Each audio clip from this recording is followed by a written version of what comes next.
In a do-or-die Game 6 at home, trailing 3-2 in the NBA Finals, the Indiana Pacers had their best performance yet in this entire series and dominated the 68-win Oklahoma City Thunder, winning the game 108-91, and it wasn't even as close as the score suggests. And honestly, Indiana's defense was the difference maker in this game as they held Shai Gilgeous-Alexander to only 21 points and held him to only 8 free throw attempts as opposed to his usual 10 to 12 throughout this NBA Finals. And Jalen Williams, who had 40 points in Oklahoma City's Game 5 win, had only 16 points on 46% shooting and shot 0 for 4 from the three-point line.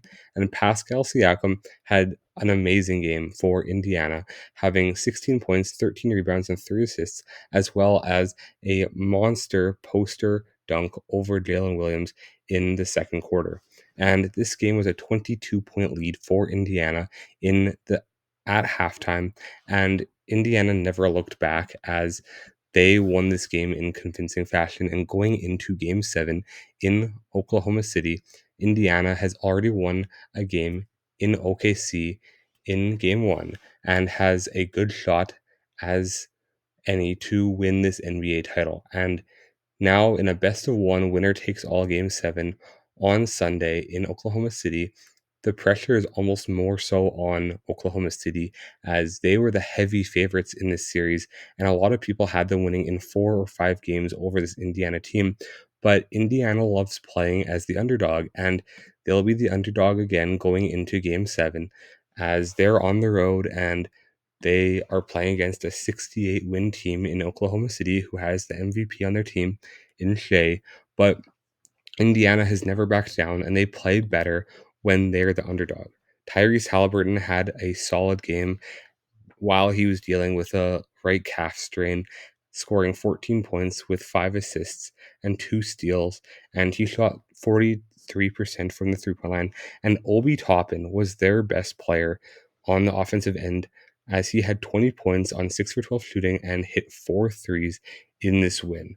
And TJ McConnell for the Pacers was also a very valuable player as he was just incredible on the defensive end and had a bunch of clutch steals and led to a bunch of runs that took Indiana from being up by only 1 in the second quarter to being up by 22 at halftime. And this was a dominant performance by Indiana.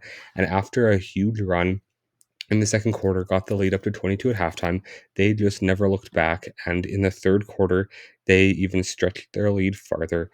And even after in the fourth quarter, Oklahoma City's outscored them, they still won comfortably by 17 points. And they look to be in a really good shape going into Game 7. Tyrese Halliburton has 2 more days with Friday and Saturday off to rest and recover his right calf, and he'll be even more fresh going into Game 7.